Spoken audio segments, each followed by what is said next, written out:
Welcome to the latest episode of our podcast series for financial advisors. Today's episode is The Dream Team Effect, how mastering team dynamics can drive performance, growth, and excellence. It's a conversation with John Bowen, CEO and founder of CEG Worldwide. I'm Mindy Diamond, and this is the Diamond Podcast for financial advisors.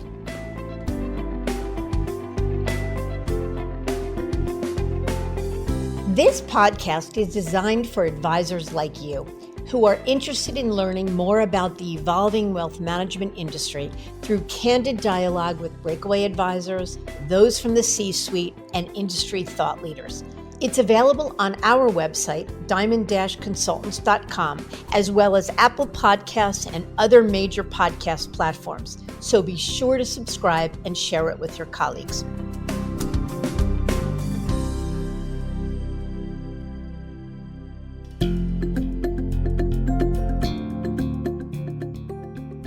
At Diamond Consultants, our mission is to help advisors live their best business life.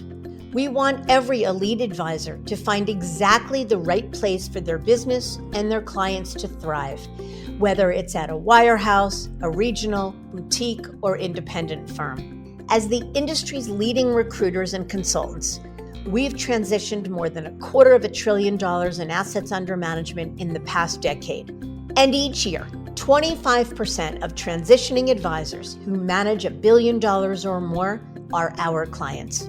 Curious about where, why, and how advisors like you are moving?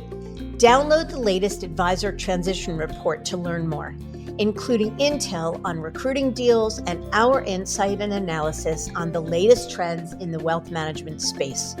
You'll find it at diamond-consultants.com/transition report. Or if you'd like to talk, feel free to give us a call at 908-879-1002. There's a level of potential that many wealth management firms have left untapped. That is mastering the power of teamwork. No doubt, the most amazing and successful companies in the world often start with an idea and vision from the founder. Yet, as Steve Jobs said, great things in business are never done by just one person. They're done by a team of people. And he was right. It's the accomplishments of that team running on all cylinders and driving toward a unified vision that propels phenomenal success. But getting to that level isn't always easy. It takes building, supporting, and nurturing extraordinary talent, and developing a structure where teamwork and collaboration become a natural part of the work environment. And that's exactly what John Bowen of CEG Worldwide found out in his firm's recent study. The Dream Team Effect, as John calls it, plays a critical role in everything from growth to client retention and long-term success. And the impact is tangible when you look closely at the foundation of team dynamics and tap into the power therein. So what do advisors who build or manage teams and business owners looking to take their firm to the next level need to know? What do you need to do to master the art of team dynamics and build your dream team? John offers actionable advice in this special episode with my partner, Lewis Diamond. There's a lot to discuss, so let's get to it.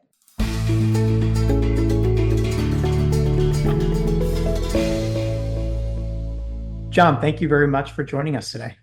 Well, Lewis, it's always a pleasure. I love having the opportunity, you and I, to share what's going on in the industry. You and your team are such leaders, and we've got some really interesting areas we're focusing on today that affect every one of the teams in the whole industry.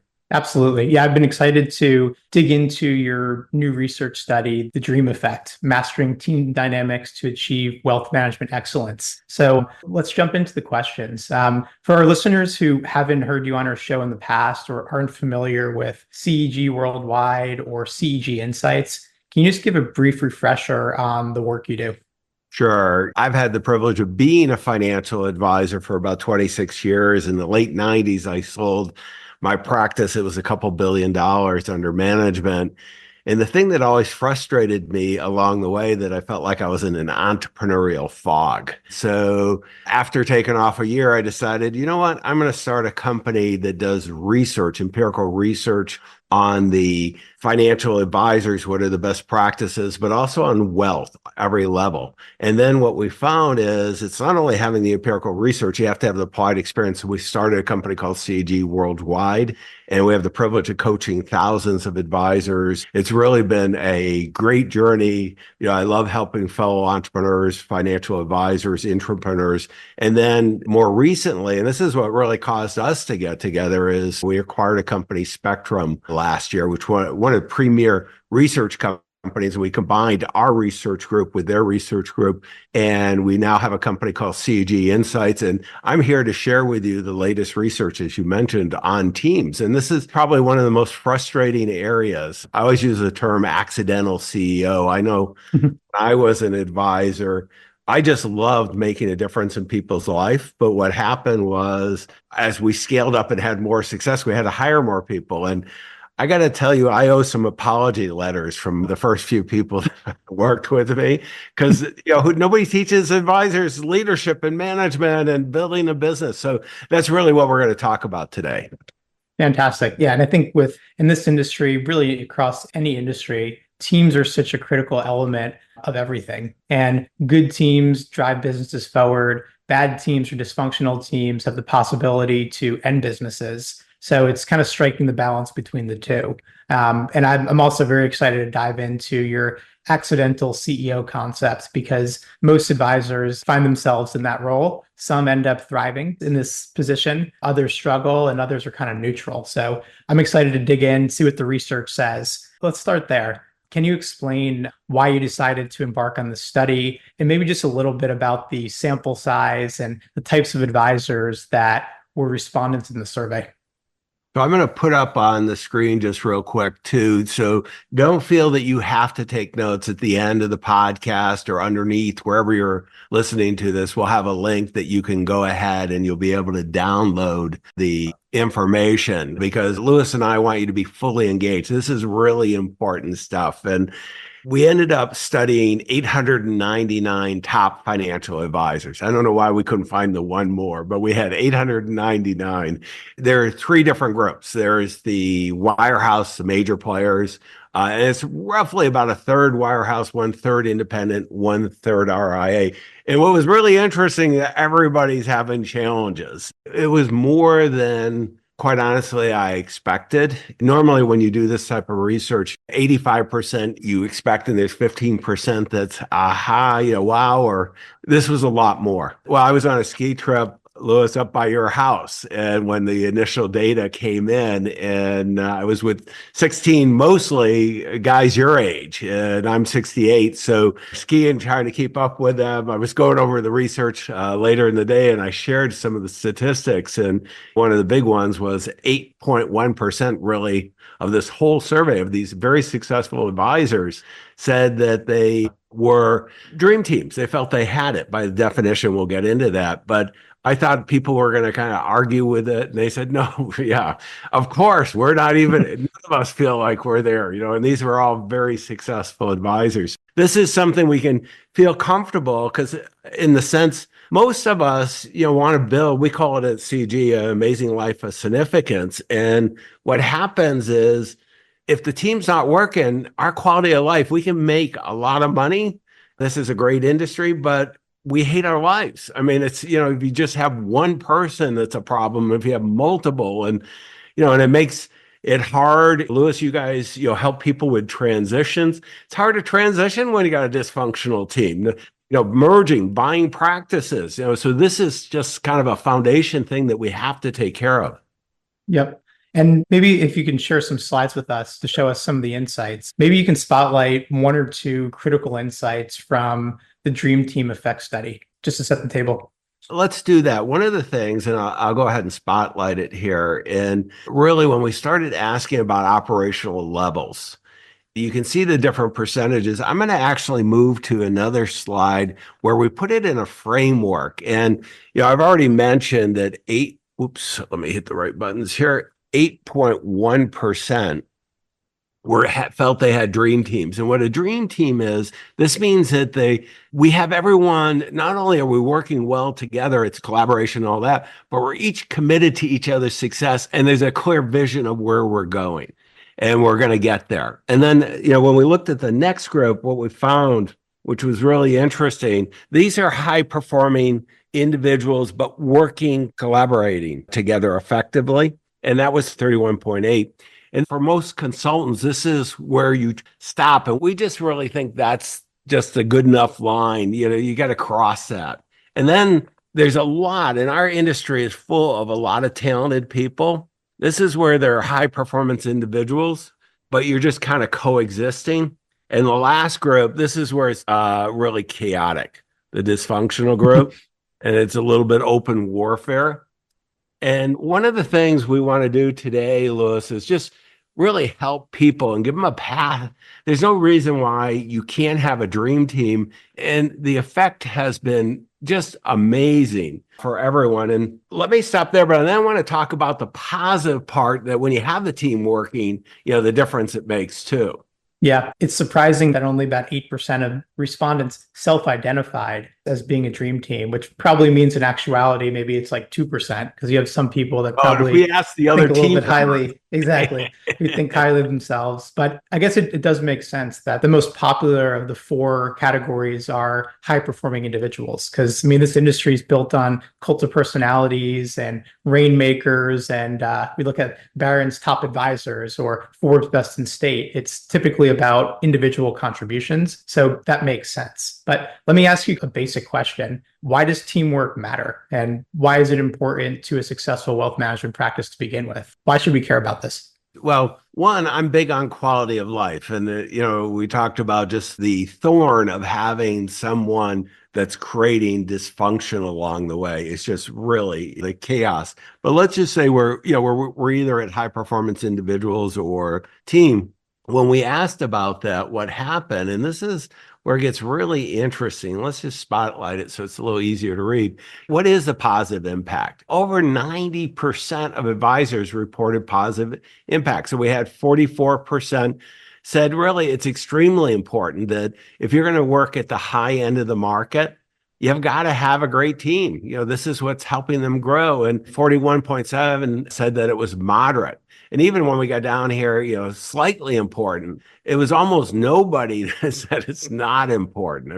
95.2 said teams are important. And then when we get into client retention, so we want to grow our business, but we want to retain them as well. Again, nearly half said it was really significant. And again, the quality of life, Louis, where if you have to do everything, you can't count on your team delivering a great client experience, that makes life miserable. When we combine the positive, it's 92.5%. It really is critical to have a great team. It's kind of foolish not to, but we're so busy doing it that we don't have time. Because one of the things that was really interesting, Louis, was, I was thinking, well, the most successful advisors would have the least turnover because they were going to have really good people. No, they had really high turnover. And it's mainly because they can write the check and they just, put it out. And we're saying, boy, what a difference it would make.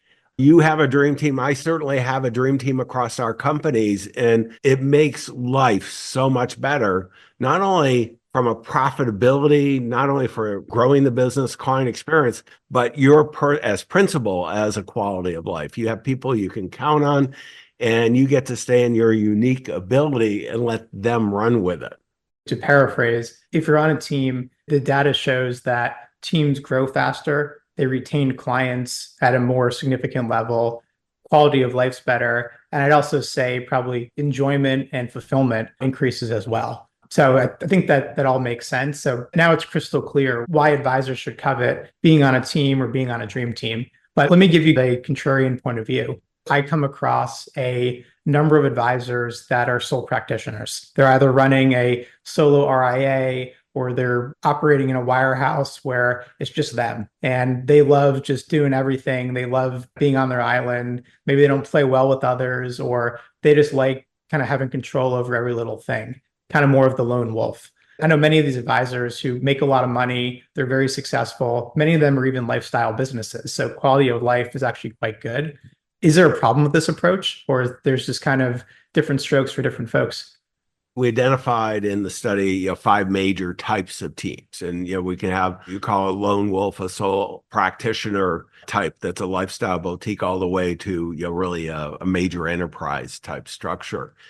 What we're finding, the challenge for the lone wolf is usually they still need a team. Now, it may be just simply an assistant. It may be a outsourced team like at a major firm where you have, but you got to work with people. And if you're playing in the sandbox, you can't kick sand.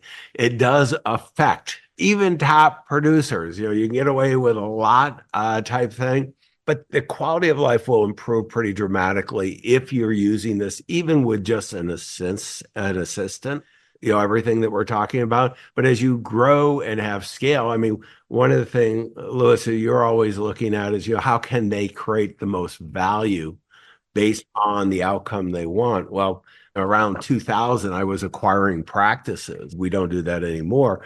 But I tell you, one of the things I did in due diligence all the time, we acquired 28 practices, is we went in, not only did we talk to the principals, but we talked to the team members, the next level. And we asked them about their business. And it's kind of what you alluded to when, 8.1 self-reported as Deering teams. They were all trying to protect their jobs or telling all the negative things going on. This is where really taking the time, this is going to maximize the value for you and make it quality of life. Yeah, it's very interesting because your point is, which makes sense, is even solo advisors, it's pretty hard to not have some sort of team element. So one advisor with even a partial admin, or one advisor without an assistant, but they're relying upon their custodian service teams or the back office at their firm or the lending specialist at their bank. So pretty much every advisor, it's a requirement to have some sort of team. But I guess the big takeaway too is, if you are a solo, are there opportunities to find the right team? Because if it's going to help your growth, help your quality of life, and help you with client retention, it seems like a worthy coaching challenge to maybe embark upon the journey. Well, let me give one more reason too. And this is something that you help a lot with, is this transition planning. And let's spotlight it so it's a little bit easier to read. But the idea, we asked about time frame. How long are you staying around in the industry? And you can see 10% thought they were going to leave the next 1 to 2 years. Okay, 3 to 5, that's 33.4. I mean, that's 43% of advisors are thinking of leaving in the next 5 years. Leaving the industry, so retiring or walking away. Selling their practice, that type of thing. And 20.9 are only clear they're going to work 10 years or more. So when we start thinking about that, you can be the lone wolf, but you're now kind of selling a job versus a business, and a solid practice. And this is an opportunity for each of us to think, okay, maybe right now I'm not overly concerned about teams. Should be, but I'm not. But we're going to give you a clear path of how to really make this work. And that's going to maximize the value, particularly when you decide to make that transition.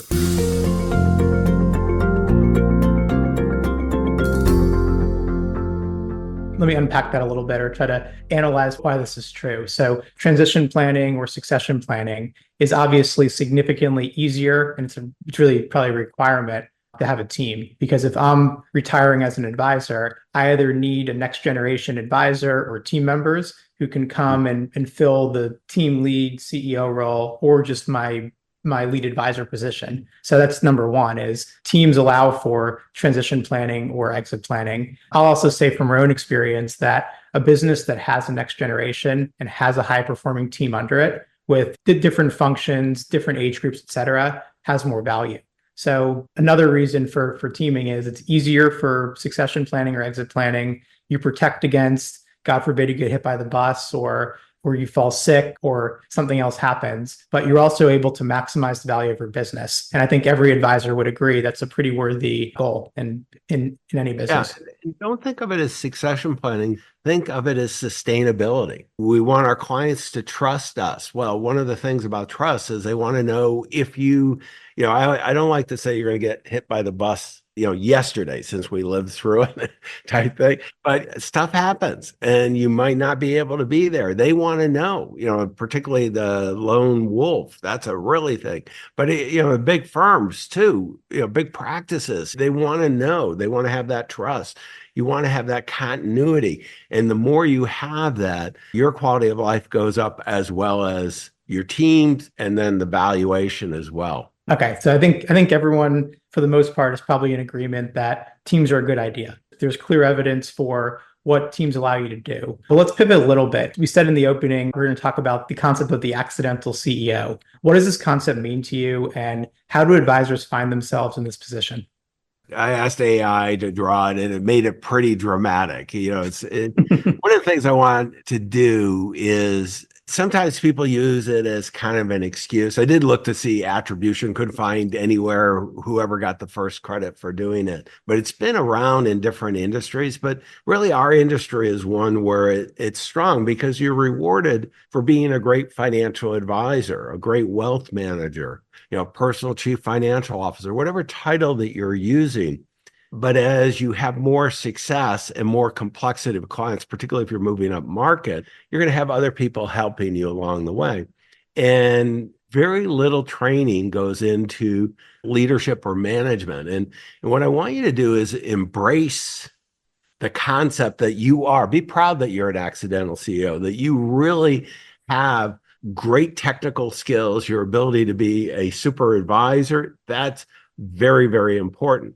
And then what we want to do is create a business or a practice around us where it's a self-managed business, so that we're going to have team members that they don't really need you to manage. You need to provide leadership, kind of the vision of where you want to go, because it's your practice or your partner's collective practice, but you want to provide that vision, but then design it so that you have those individuals who are self-managed that can help create that dream team effect for you. Let me ask you, I'd say pretty much every breakaway team that we've ever worked with, and as we've read about in the press, and probably even firms that start off as independent already, they start off having an accidental CEO, just the largest advisor or the advisor with the biggest personality naturally is either the team lead at their firm, and then they become the title of CEO, or they kind of just self-proclaim it because they're the only one in the boat that's the role. So obviously this is a thing, but let me ask you, through your coaching experience, are there things that the most successful breakaway team leaders or accidental CEOs do that helps them really excel in this new role? What are the attributes they have, or what do they do that makes them really effective CEOs when they haven't had the formalized training and a lot of the various things you've touched on already? Let me share, because we've created a model to capture it all. And there's basically three key levers. And think of it as these levers are the drivers, because what we want to do, the center of our universe, if we're going to have a dream team, and this is all built on the best practices of top performing advisors who have the dream team. We want unequaled performance certainty. We want things to happen. Particularly, I like to be able to take 90 days off and things are better when I come back type. That's what, that's what really is a good measure of a dream team. So we've got to have the momentum. We've got to get the foundation and results. This is the heart of a great team. There are three levers. Motivation. We've got to motivate our team. So one of the things we want to recognize, Louis, is that everybody comes with their own self-interest. And what we want to do is help them identify how, by being on this team, we have collectively. So if I were to draw out, what we're doing is we're putting together this whole concept of interlocking circles, depending on the number of team members, and we're looking for that sweet spot. The opportunities in our industry to grow are tremendous, so it's not that hard. If you have a really good practice with a great dream team, I can tell you, I have no problem bringing people on. I mean, we're constantly filtering and we have almost no turnover, where so many of the practices have 30% a year of turnover. a very large 20% or more. So it's worth doing. And what we have then, so we think of the framework, the three things we want to do: motivate. We want to make sure everybody's engaged. I want to move from managed to self-managed. We call it self-responsible. Okay. You don't want to be a manager. You want to have team members that can really move this ahead without you, but with your guidance from a vision. And then the execution. One of the things, this industry is so good, we can strategically stumble. So if we go in the general right direction, we do really well, but we want it to be seamless, that it's really very, very effective. And those are the three levers. And then around the edge, let me switch to, so it's a little easier to see. We call these the accelerators. You've got to provide leadership. There's got to be a value promise that you're bringing, to the team members and to the clients. People want autonomy, but they also want to be able to really feel good about what they're doing, what you're bringing. The development, they want to grow as individuals. They want to work with the right people on the bus, using Jim Collins. They want to have the resources. They want to be recognized. They want to have the quiet confidence that what they're doing is right. They want to have the cadence and the communication. And this is where, when we start putting this all together, it really becomes powerful along the way. And it's one that we're so busy working and solving client issues that we never really reach our full potential as a team. And it's a huge missed opportunity. So it seems like whether you're an accidental CEO or an on-purpose CEO, if that's the opposite of an accidental CEO, that these 9 attributes is really what makes the highest performing teams. So if you're an advisor who either finds themselves as an accidental CEO wanting to create the best team possible, or you're an existing CEO who feels like you have some work to do to kind of get to the next level, what do you recommend these advisors and individuals do to elevate their position? And the way we think of these, and let me pull this up, and then I'm going to show it also in the research that they can download. But, there's 9 accelerators, and, the levers are motivation, engagement, and execution, as we talked about.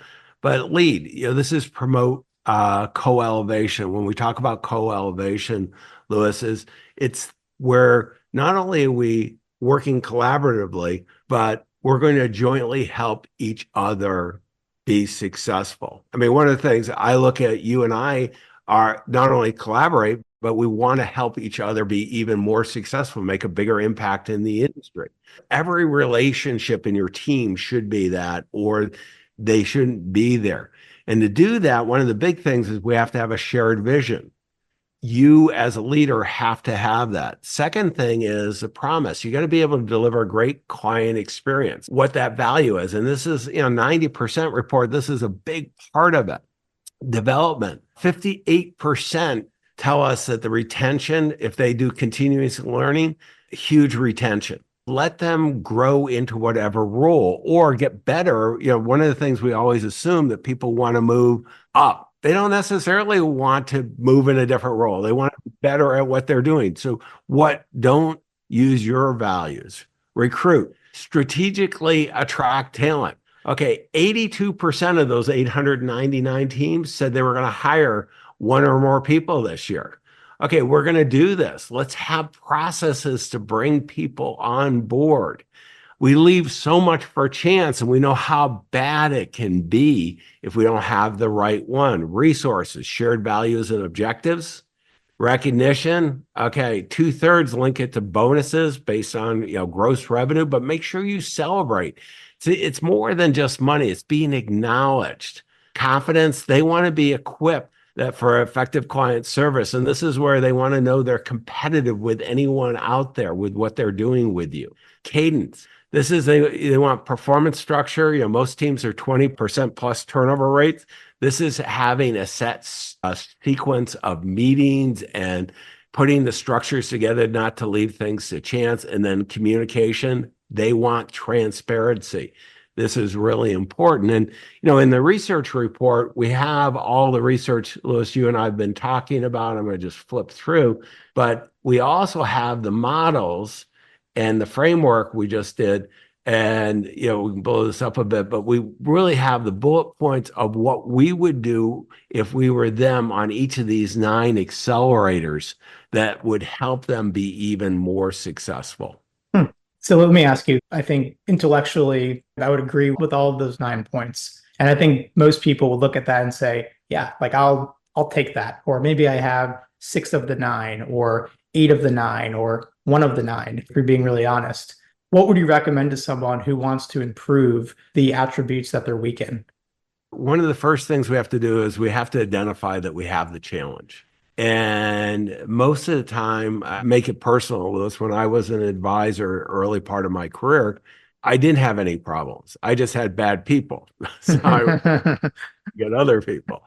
And the reality is I eventually identified the problem. It was me. So once you get this framework, and that's why I want to make this available to everyone. When you download the framework, then what you can do is really take a look at your practice. What are the areas you should work on? And don't try to do all 9, 1, 2, or 3. Do 1 at a time really is enough. This can be a year, even a 2-year journey. I mean, we're on this for a long time, but we want to maximize the value for our clients. And by doing that, capitalism works. We maximize the value for ourselves. The great thing is once you do this, you build a great quality of life for yourself, for your team, but people want to be on your team then. And the ability to make transitions when you have that type of organization, whether you want to acquire, whether you want to leave to another strategic partner, I mean, you have total flexibility at that point. And your client will go anywhere with you because of the performance. Yeah, I like the concept to put it into bite-sized pieces. You don't have to do everything at once. But my guess is most advisors are probably doing some of these relatively well. So maybe you focus on the ones you're most efficient in and work backwards. Or hey, maybe look for some quick wins. If you're already great on one attribute, but there's something you can do to make it world-class, maybe you start there to get some traction. But let me just give you another hypothesis. So if we're talking about the concept of an accidental CEO, is it safe to say that this framework, these 9 behaviors or 9 attributes, this is kind of the CEO's playbook, where if I find myself in a position where I'm leading a business for the first time, if I focus on these 9 different things, I have the potential to be a really impactful CEO? Or do you think that's oversimplifying the query? I wish I had this. This is a big part of what we do at CEG in our coaching programs. It's a lot out of regret. I wish I had all this stuff when I had a team. And I would say I was approaching this when we were at 2 billion in the late 90s. I would say we have it today, the dream teams. And the earlier you start on this, the better, because, as you bring in more and more people, if you decide you're going to scale up and, move up market and be one of the top advisors in the country, okay, you got to have a great team and get started. Now, if you're just getting started in the industry and bringing one person, I would review this. Let's go ahead and do it right from the beginning. You're going to find some other mistakes you're going to make, but having a great team that is self-managed, that is self-responsible, where everyone is committed to co-elevation, to helping each other be successful. They're all high-performance individuals, but we're working collaboratively, but committed to each other's success, and we're clear on the vision we're taking it to. It's a lot of fun. I mean, you look forward every day to going into work. And, unfortunately, Louis, a lot of advisors who are some of the top ones, we have the privilege of working with thousands of advisors each year. You work with a lot too. There's a lot of unhappy people making an awful lot of money out there, and it doesn't have to be that way. Yeah. And we all know that money doesn't equal happiness. So that's only part of the equation. I've tried both. I like having the money, but also being happy. You can do both. There we go. So I think we've hit on a little bit the different stages of team development. Do you feel like we've covered that enough, or do you have any more comments to share on the different stages of development? Just walk through it real quick because I want people to think about it just for a second. we've all been parts of teams that are chaotic. And what happens is then, we have this line here. It's called the fear no clear path line. You just get stuck there, and this is miserable. And we really kind of talked about this, Lewis, the high performance individuals.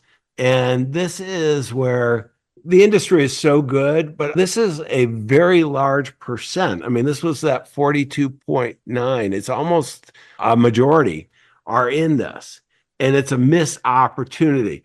We want to start moving, so think of it, you can go up step by step. I'm a big believer is just jump, but the collaboration, this is pretty good, but most people get what we call the ceiling of good enough. And what we want to do is we want to have a dream team again, that everyone's committed to each other's success. And that's where it really starts coming together. And, and I keep on saying it's fun. I'm 68. I had a liquidity event. We sold our practice for 16 times earning back in the late 90s. We were the largest advisor at Schwab at the time. We were on the independent side. So it was a pretty major liquidity event. And I knew a good investment advisor, so I've done reasonably well since that point. And so I don't need to do this, but I come in and I do it because I love it. And I'm still buying businesses. We're working with thousands of advisors because I want to clear that entrepreneurial fog. This is what CEG is all about. And I know, Lewis, you love what you do, and Mindy does, and the whole team. We're making a difference. Each and every one of you should have that. If you don't, be proactive on this. It affects not only your stress level, but the valuation of your practice, your ability to grow. And once it's dealt with, wow, what a difference it makes. Yeah. I mean, I have to reflect that. I still think this industry will forever be built on high performance individuals. I mean, this business is, and I think forever will be, a meritocracy, that if you generate more revenue and you're really good at growing and selling and you have all the metrics, that you get rewarded. I totally agree with that. But that's what causes the accidental CEO, because you rise because you're a great rainmaker. We can use whatever title we want for that individual. And I was. I mean, when we were in the commission side, this is 100 years ago, we were doing $6 million a year in commission back in the 80s. Pretty much I could do anything I wanted to do, any team or any of the companies we worked with. Well, that made me a terrible boss. And so this is a time where relationships are so important.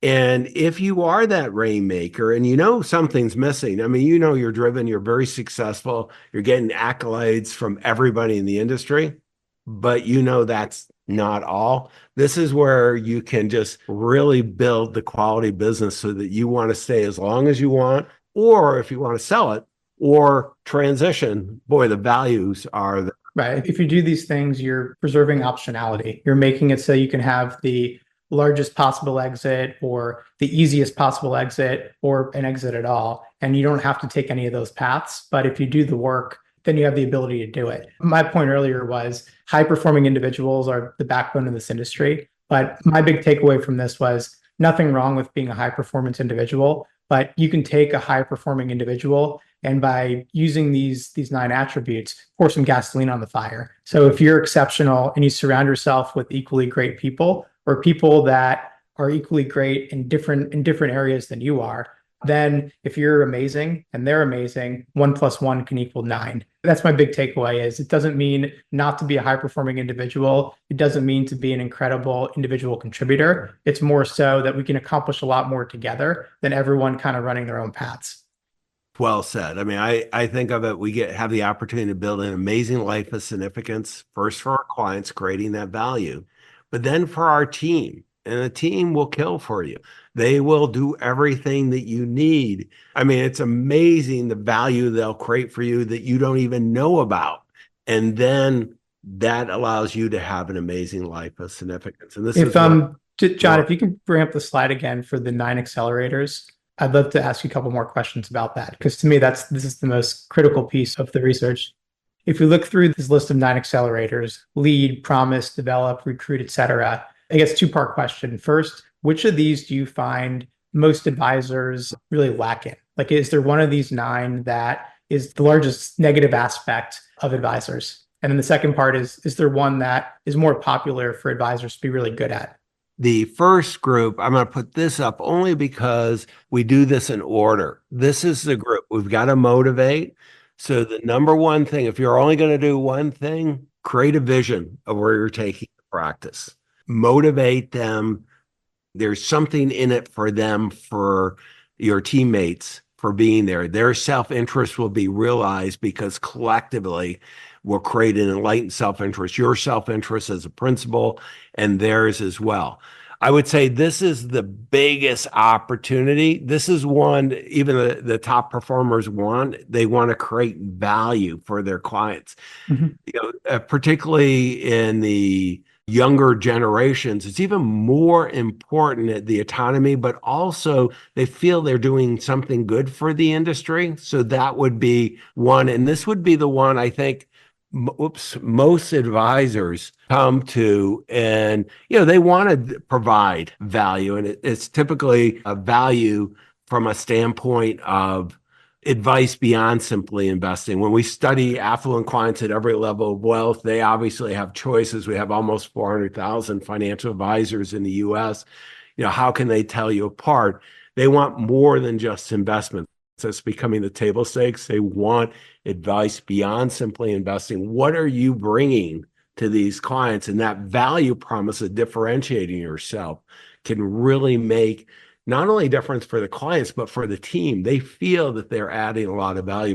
So the first one was lead, so having a shared vision, and then the second one was promise. And I guess is the assumption to make then that most advisors would struggle in one of those first two areas or both? Is that a common gap in a firm? I think at the top level, most advisors are pretty good at coming up with I call it the value promise. They know what they're going to bring to the marketplace, and the marketplace is rewarding them. Okay, they got to be a little forward looking to make sure as things are changing. But the lead part is where it gets dropped, that they don't have a clear vision, or even if they have a clear vision, it isn't shared not only with their internal team, but any of their strategic partners, because they'll help you get that vision. If you can have a clear, vivid vision, that's where magic happens. Love it.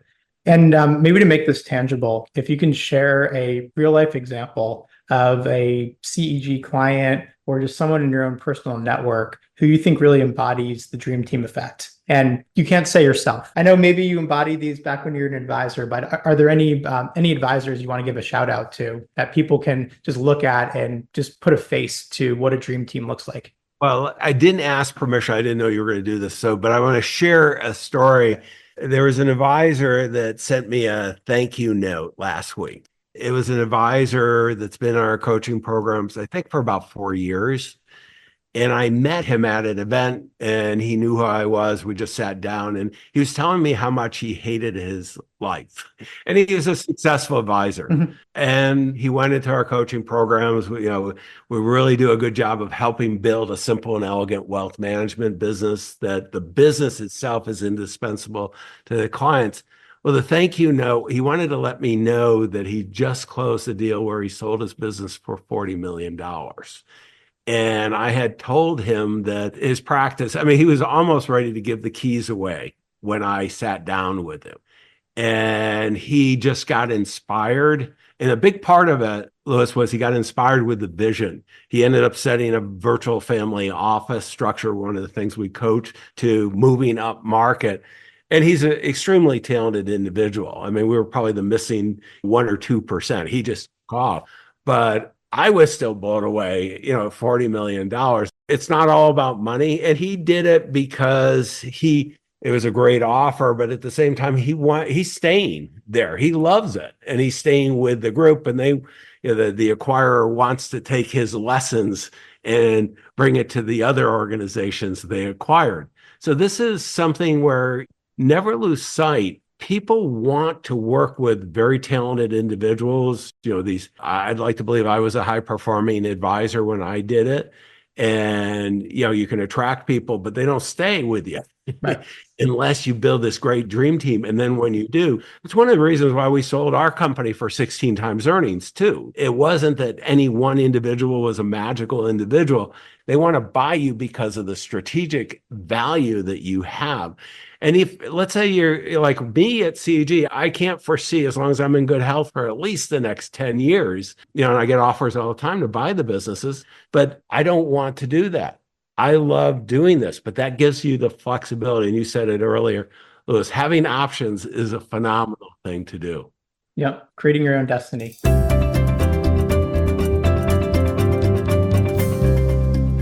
John, before we wrap up, a final question. Any parting piece of advice? So for folks that are really interested in either implementing elements of this research study or folks who are just looking to build the best possible business, anything you want to share before we hit the road?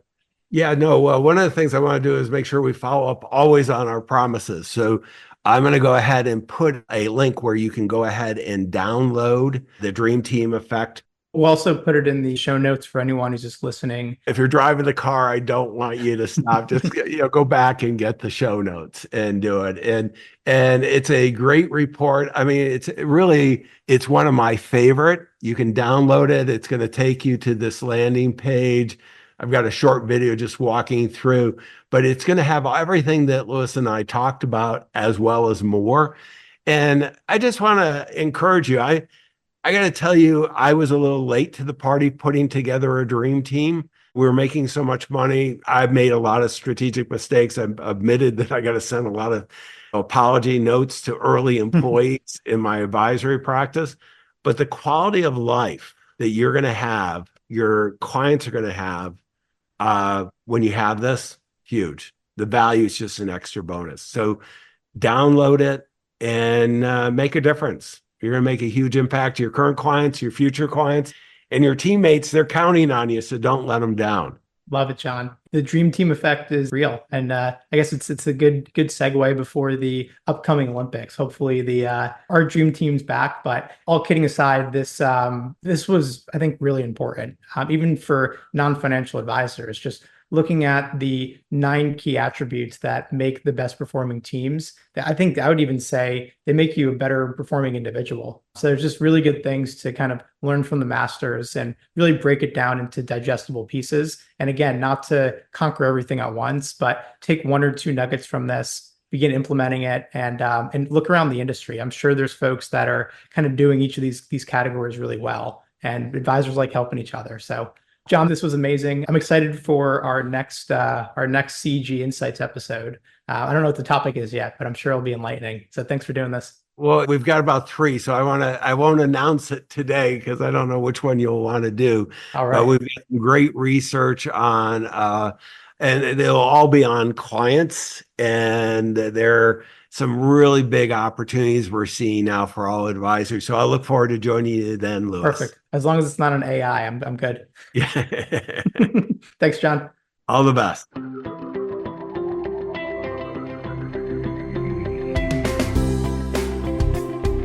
Curious about where, why, and how advisors like you are moving?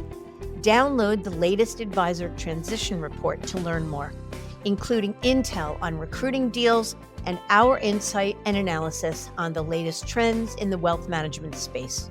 You'll find it at diamond-consultants.com/transition report. Or if you'd like to talk, feel free to give us a call at 908-879-1002.